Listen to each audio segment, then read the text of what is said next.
Similarly, when you are not identified with body, mind, intellect, when you are not identified with body and dependent upon the practical realities of the world, when all this has become Maya, illusion, then how can you be affected by? How can the sky be affected by clouds? No matter in which way the clouds present themselves.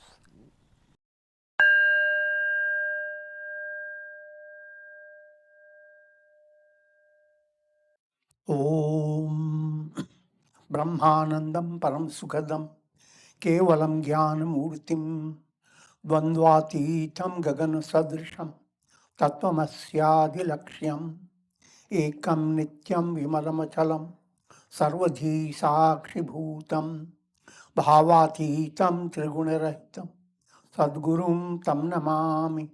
Om.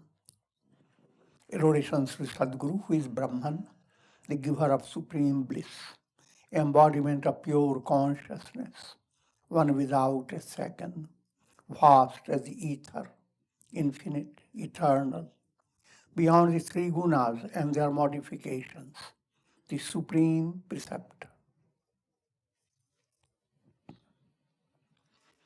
Yoga Vasistha in Upasham Prakarana, section 27. An allegorical story of King Bali continues. King Bali, who gained immense power and became the ruler of the three worlds. The storyline, the allegorical implication, suppose you became the ruler of all you imagine. Now, what are you going to do after that?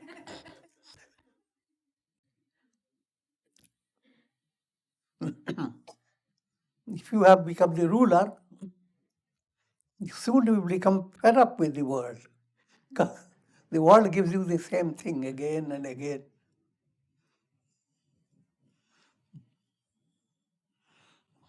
Then, therefore,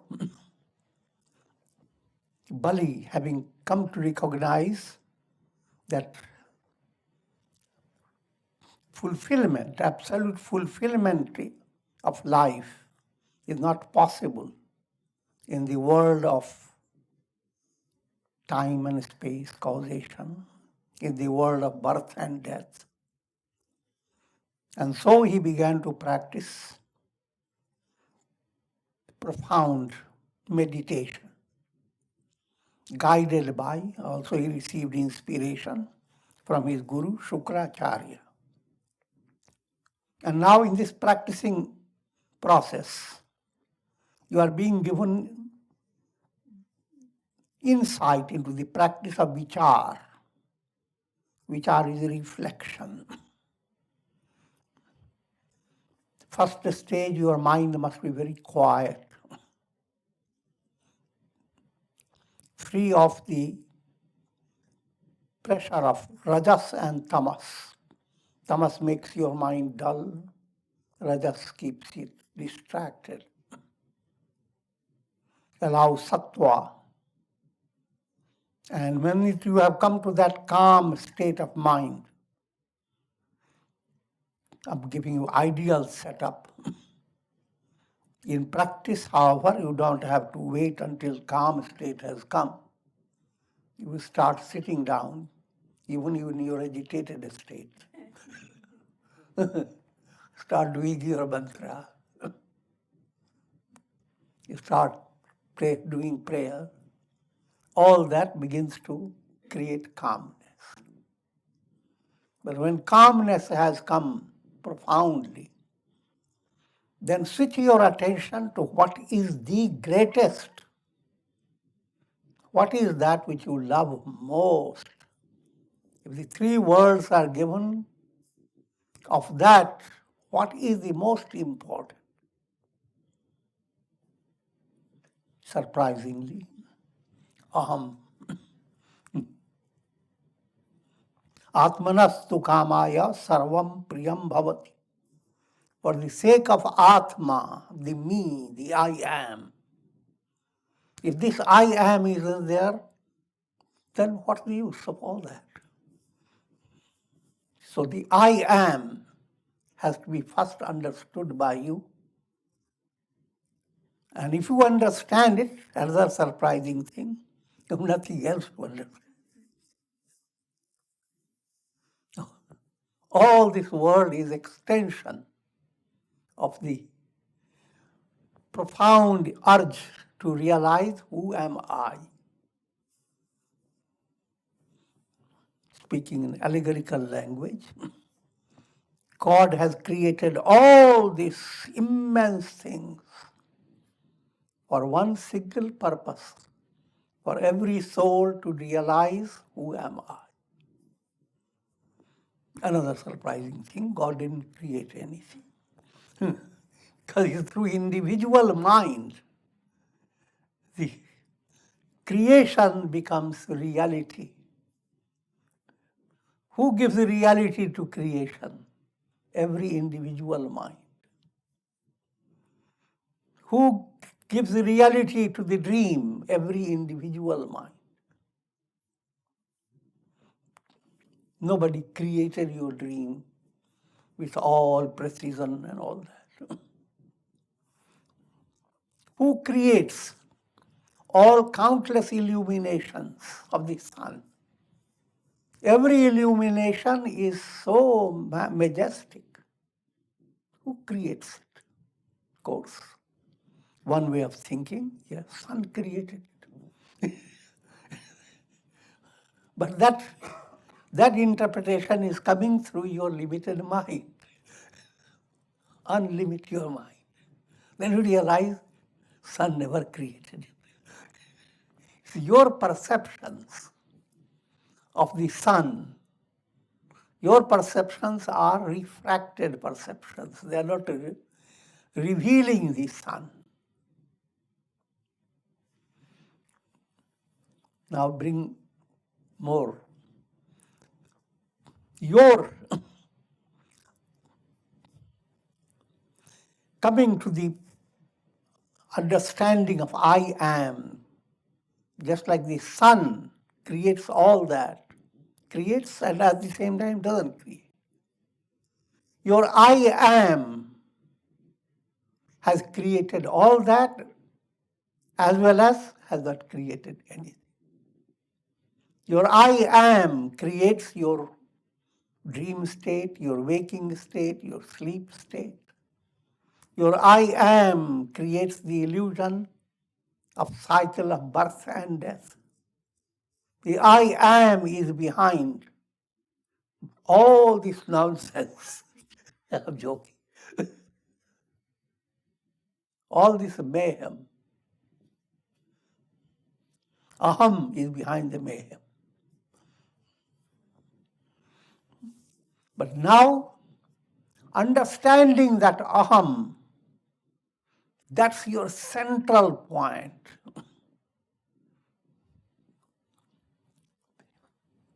In the led by limited mind, led by ignorance,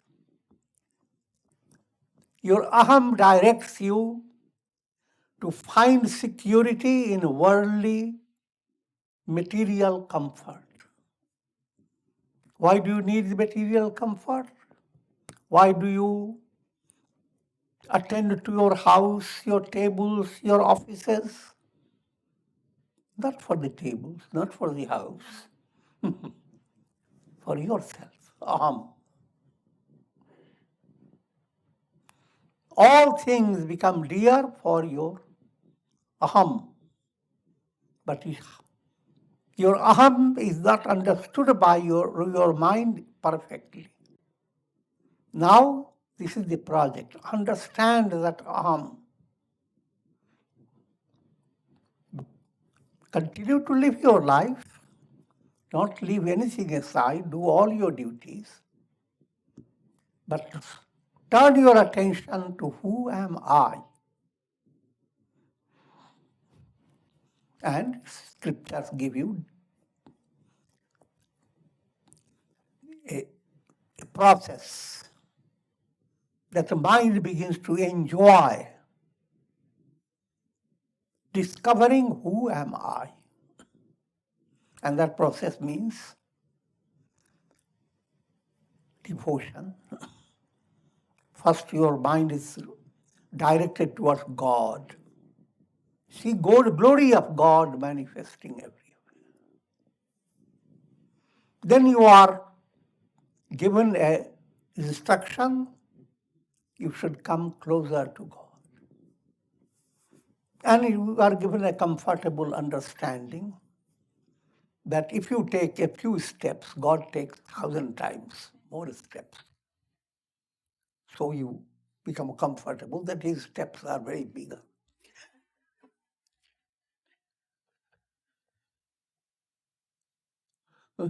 When that level is well grasped, now comes the question,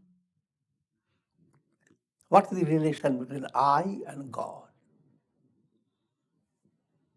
And Upanishad shouts out, Aham Brahmasmi. This I is Brahman. All the gods you have worshipped, all the sages and saints you have adored, all that, the source is I am.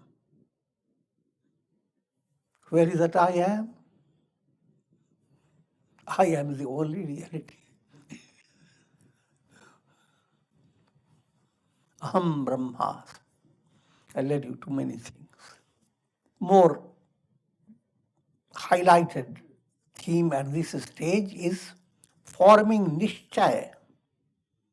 When a mind has become relaxed and in satsanga atmosphere type of sattvic environment, then that mind now begins to understand with firmness.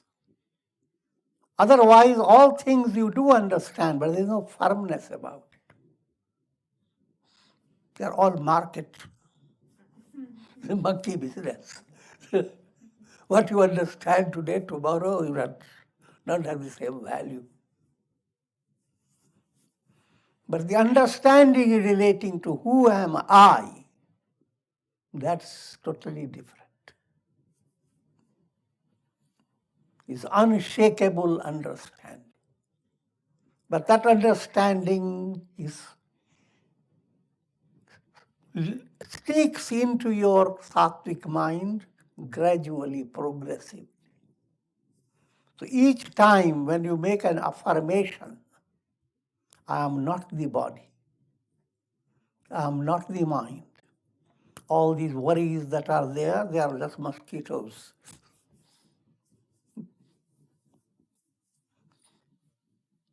And all the problems, no problem. I'm Satchit Ananda, absolute reality, pure consciousness, bliss.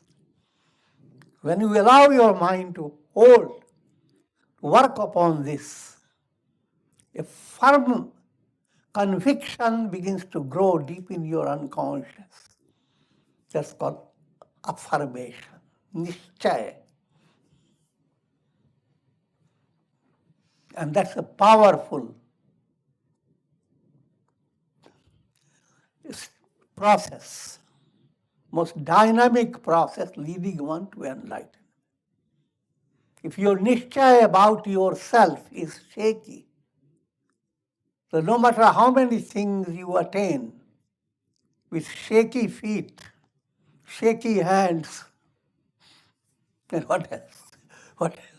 All attainments will not be of any use to you, will be only a source of big problem. How can there be hatred and attachment in me when even the mind and its thought waves do not exist in me? Even though you are using your mind, you are making an affirmation that you are beyond the mind. because your mind allows you to see yourself in the physical plane, using your body, etc. Your mind allows you to see yourself in your dream. In your dream, you don't have the body. Mind, therefore, allows you to understand that in reality, you are not the body. The same mind allows you to understand that in deep sleep, mind seems to move away. But you are not at a loss, not an inch of you.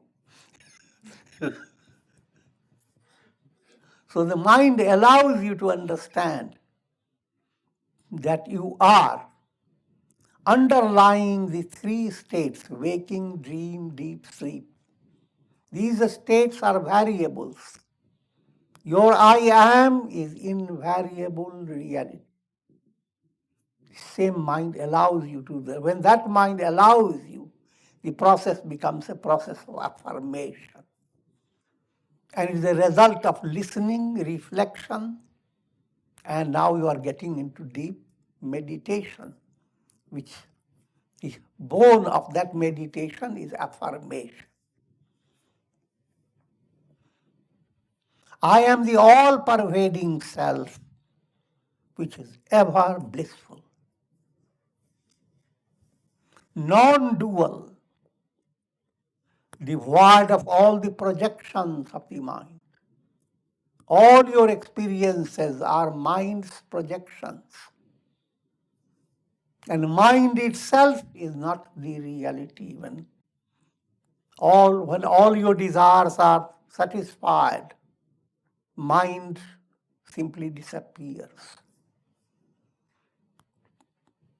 When a cloud loses its moisture as the rays of sun pass through it, then ultimately the cloud is no more. So the mind is no more. But it's the mind that creates the drama of bondage. It has covered the sun, dark cloud. That's the mind, gripped by ignorance, creates the drama of bondage. And the same mind, when you begin to practice sadhana and you allow bhavana shuddhi, your feeling to be purified, as if rays of the sun begin to pass through the cloud. The same cloud that was hiding the sun, now praising the sun. How does cloud praise? It shines. And the sunlight comes through it and becomes a rainbow.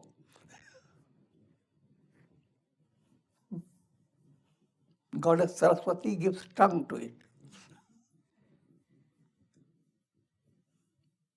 And finally, ultimately, the cloud just simply moves away. Your mind leads you on to all this, but ultimately your mind simply is no more. Reality alone exists. Brahma Satyam Jagana Mithya. Brahman alone is real. Simple way of understanding, day by day. When you come to your bed during night, you go on looking at various things.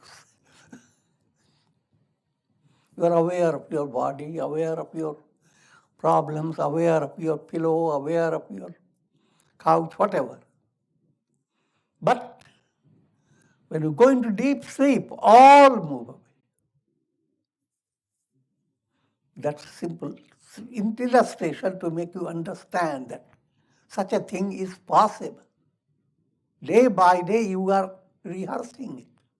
Nature makes you rehearse, but you don't have a harsh about it. Harsh means joy. Sanskrit language.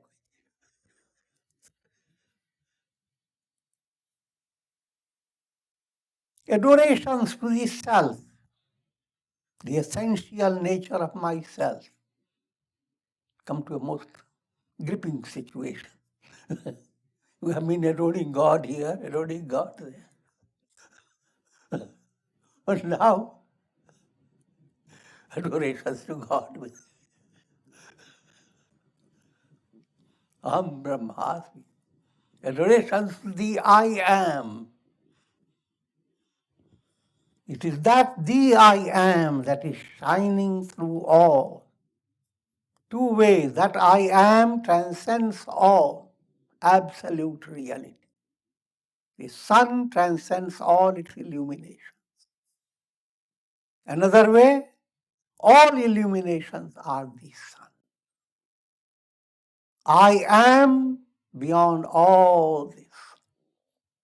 I am all this. दोनों हाथों में लड्डू है. You win in both hands.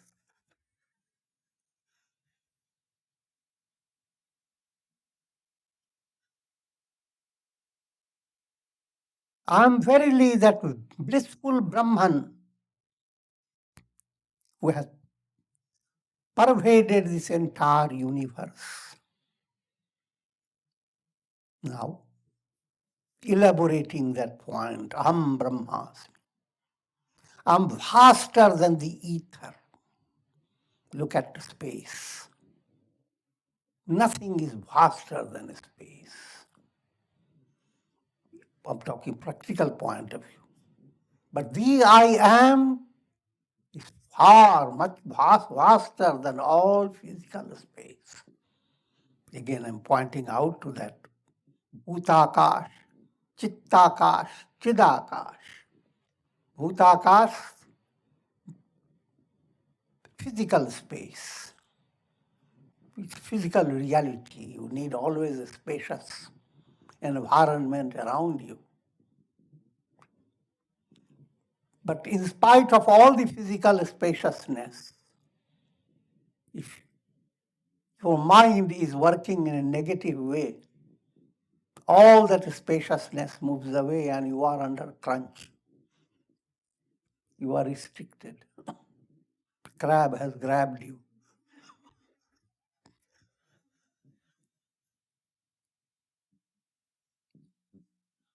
On the other hand, if your mind has turned to a positive movement, a Godward movement, and you allow your mind to have the joy of devotion, the joy of mystic inspiration, you begin to have Bihar, a kind of entertaining movement within your mind. Now your space is totally different. You have a mental space in which you can just do so many things. You can climb heights, you enjoy lots of expansion. And then finally, ultimately, when the mind itself moves away, there is nothing but absolute space. Akash, Chidakash. That Akash is known as pure awareness, Chaitanya. Chit, Chaitanya, Prajnana, these are synonymous terms. Prajnanam Brahma. That pure awareness is absolute Brahma.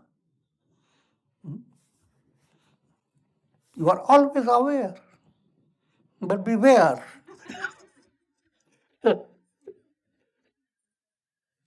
That awareness of yourself is a shaky awareness. Awareness that relates itself to the workings of the senses, mind, intellect, ego. All that awareness is shaky, they are reflections.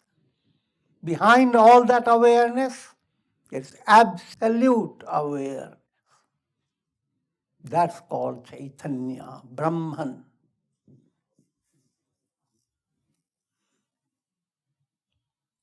I'm vaster than the ether, minuter than the minutest atom. In dream, there are big things. As well as in your dream, you could be a person stitching a cloth with a needle. And the eye of the needle is also important for you because you put a thread in it. Even the space within the eye of that needle is not reality when you wake up. So you are minuter than even the space within the eye of the needle. Try to figure out. What you consider minute from your mental point of view, the divine self, the real I am, is minuter. How can the world process, consisting of pleasure and pain, ever affect me? When the mind itself moves away, when you are in deep sleep, nothing can affect you. Similarly, when you are not identified with body, mind, intellect, when you are not identified with body and dependent upon the practical realities of the world, when all this has become maya, illusion, then how can you be affected by? How can the sky be affected by clouds? No matter in which way the clouds present themselves. Just as a person who loses wealth by his right hand but gains the same by his left does not become affected by the feeling of gain or loss. Allegorical way of saying gain or loss do not apply. Same electricity that you are receiving becomes short-circuited. So even though you are paying electrical people, you have short-circuited.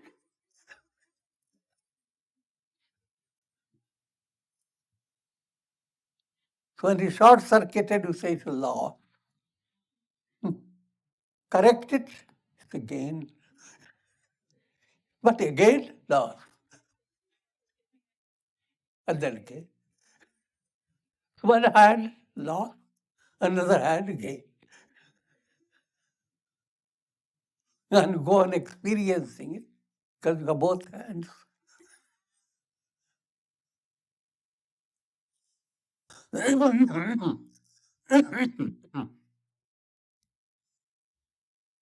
In the same manner, there is no gain or loss for me, who am the self that underlies all names and forms. I was ever the true subject behind all the activities of this world. Subject implying I am ever the true reality. In your dream, the dream subject is you. And all the dream world, therefore, is nothing but you. Even a roach in your dream is you, like it or not.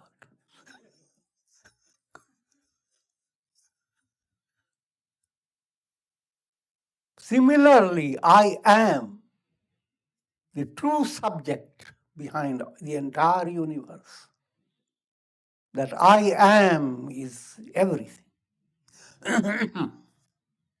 The same am I now and forever. That I has no change. It has no history, no geography. Because I am Brahman. Nothing new or different from Brahman has ever existed or will ever exist.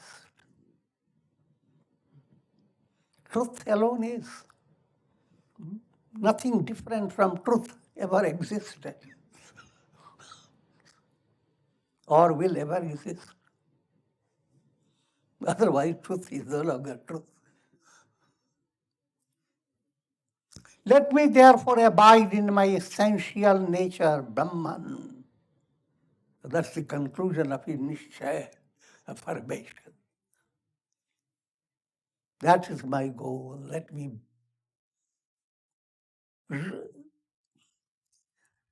experience the revelation of the truth. Thus, having reflected upon the nature of the self, King Bali meditated upon Brahman with the help of Om, and having transcended the three states of waking, dream, and deep sleep, he passed into the state of Turiya, the transcendental state. Very quickly, you Vasistha gave, but I will give you a little more detail. In the process of Nishcaya, affirmation, Om Upasana gives a tremendous support. Om Upasana is A-U-M, A-U-Ma. First stage, turning our attention to Om Upasana. First point to understand that when you chant Om, the entire vocal range is utilized. With O, you open your throat. With M, lips close. You have no other way to speak but between these two terminals.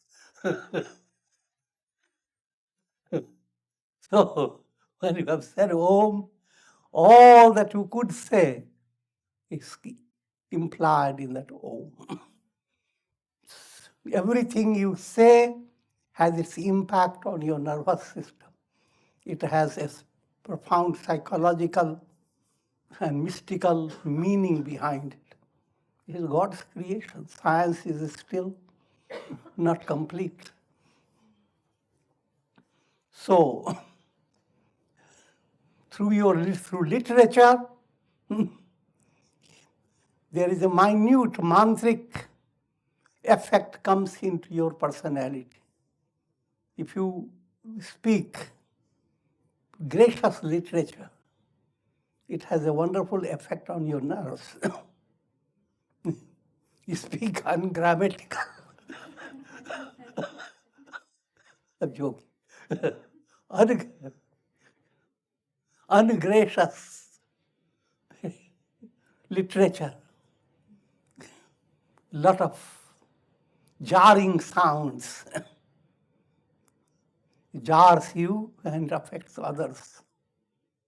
Literature is based upon that subtle science of Vichar, the root letters. But that's a broad understanding. Out of this science, the sages have brought out mantra. The importance of mantra in your sadhana. And source of all mantras is Om. One basic mantra that is the root of all, which implies from throat to lip, all contained by the word, by the letter Om.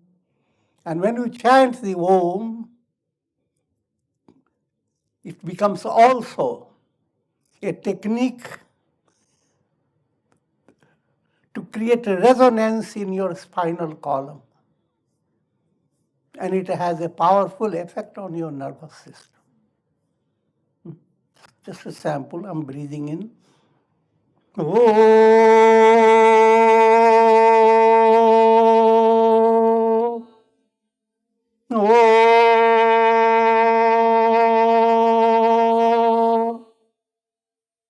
Oh.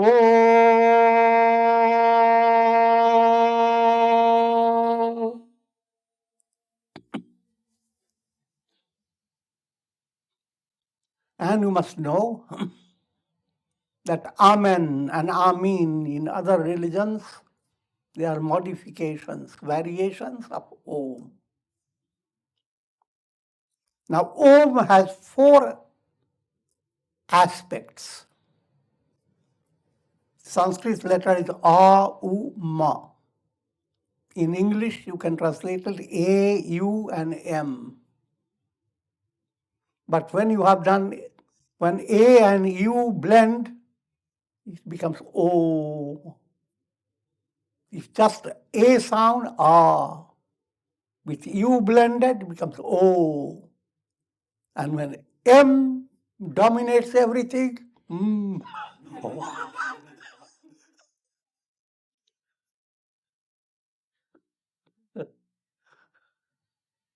And all end up with a joyous mind. Goes beyond the 3.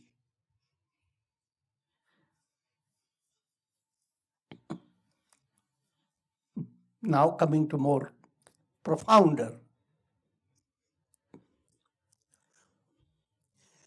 Meditating on Om. First stage of meditation is about awe of Om, the A of Om. A of Om,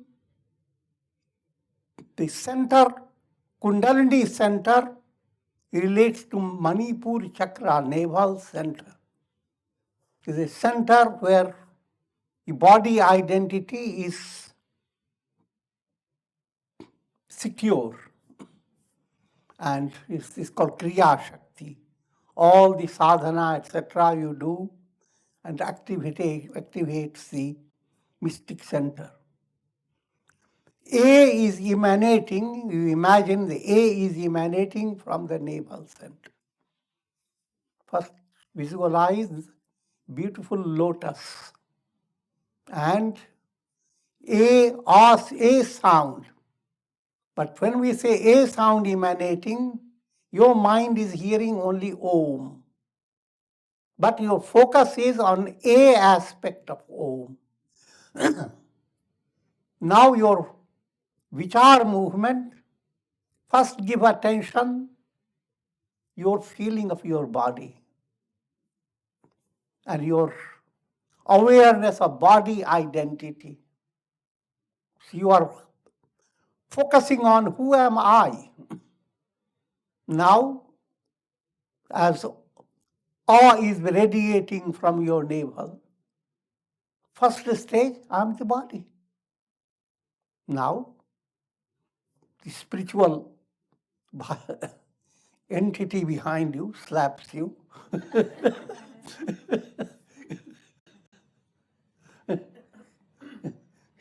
Says, bravo, you are the body. But what is this body? Body is all the 5 elements. And all these elements, where are they? They're everywhere in the universe. Can you separate any element from all this? So if you are the body, I can't be strong and wise enough to say, I am all. I'm the entire world of matter. Because from the world of matter, your body is being formed. And your body goes on shedding into the world.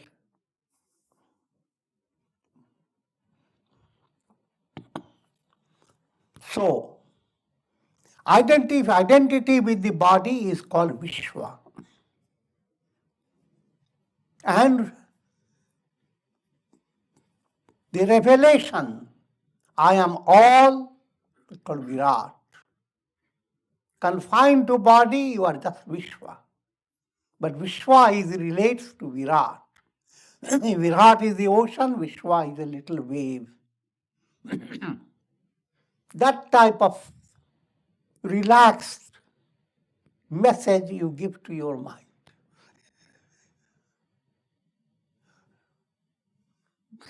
Since I am the body, I am the entire universe. and allow your mind to get further involved. You can single out the elements. I am the earth element. I am the water element. And try to think of all the things water does. And become a kid. Enjoy everything the water does. I'm fire element. I'm air element. I'm ether element. And then these elements have psychological components. Earth means you just want to sit. Water, you want to flow. Flow, how do you flow? By developing affection, moha, expressions of love and attachment. You are flowing. Water. Water can be positive, water can be negative. That's a whole voluminous work behind the elements. But I'm coming back.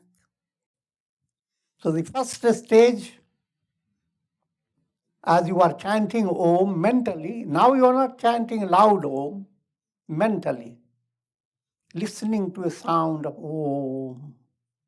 And while you are listening, you are working upon first attending the body, yes, from toes to the head.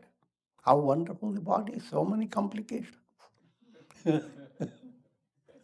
And now expanding. Not only body is a wave in the ocean of matter. So dive into the ocean. The entire world of matter, even millions of light years away, all that matter is part of the cosmic Virat. I am the Virat.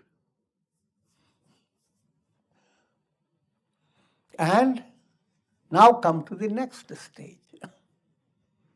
Next stage, your heart center. In your heart center, now, same Om is radiating, but the emphasis is on the second aspect of Om, which I describe it as you. And now you give attention, and you are like becoming more grown up. The idea I am the physical body, who told you that? Mind. Mind created the monkey business.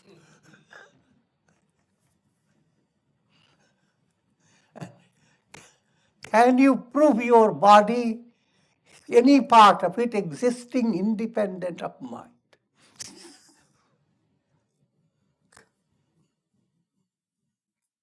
You may say, oh yes. But who is doing that? Your mind. Your mind is putting things near you. Mind is putting things away from you. Everything, whether you put it near or away, is work of your mind. In brief, the body idea is mind, not physical body. It's easy to understand if you go to hospitals and see how people are rendered unconscious. And in that stage, physicians touch brain centers and make the patient speak out several things. All realities become confused.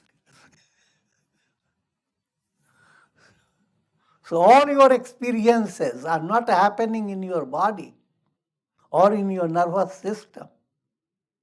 They are mental projections. Your mind.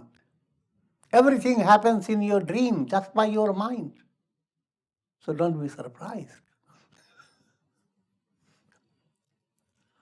But then now coming to this individual mind, identified with individual mind, called Tejas.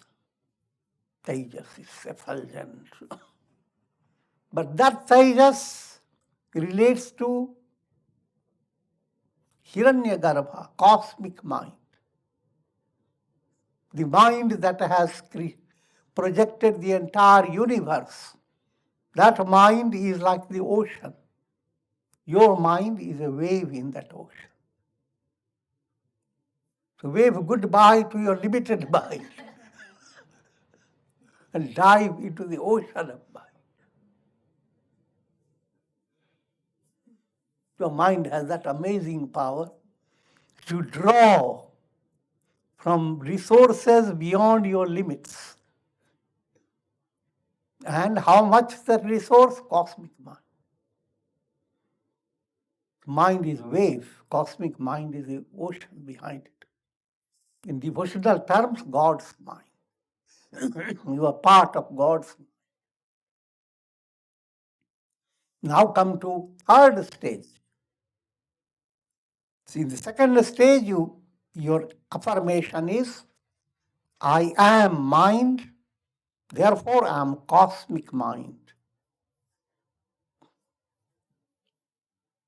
And now third stage, when you go to sleep, you become identified with your causal body, your unconscious.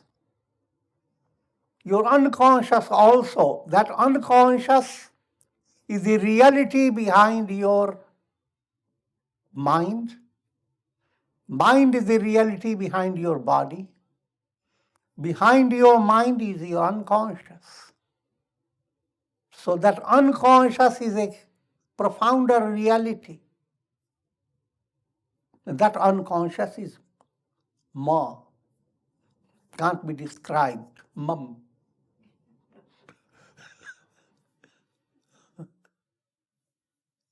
And the cosmic causal body is God Himself. Brahman stepping through the veil of Maya. The first stage of Brahman is Ishvara. That Ishvara is I am. And then all transcended. You can open up your heart to a different level. The depth of your heart, the root. And that's transcendental. Aham Brahmasmi. And in that heart, Hridayam, you discover I am Atma Brahman. This Atma is Brahman, the Absolute. So you have gone through Om Upasana and settled with Oh, I am Brahman. And that's what Bali did. Bali meditated on Brahman with the help of Om, and having transcended the three states of waking, dream, and deep sleep, he passed into the state of Turiya, the fourth, the transcendent. He said it so quickly, but I detailed.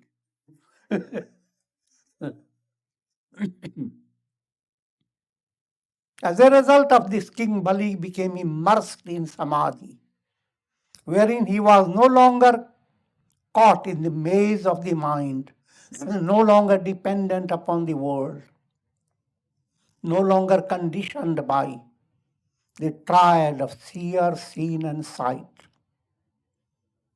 He transcended even the ego thought and became like a painted picture or like a flame that burns steadily in a windowless place. All this allegorical. That's the state of absolute revelation, realization. And with this I will conclude. Om Purnamadaha Purnamidam Purnat Purnamudachyate Purnasya Purnamadaya Purnamevavashishyate. Om Shanti Shanti Shanti.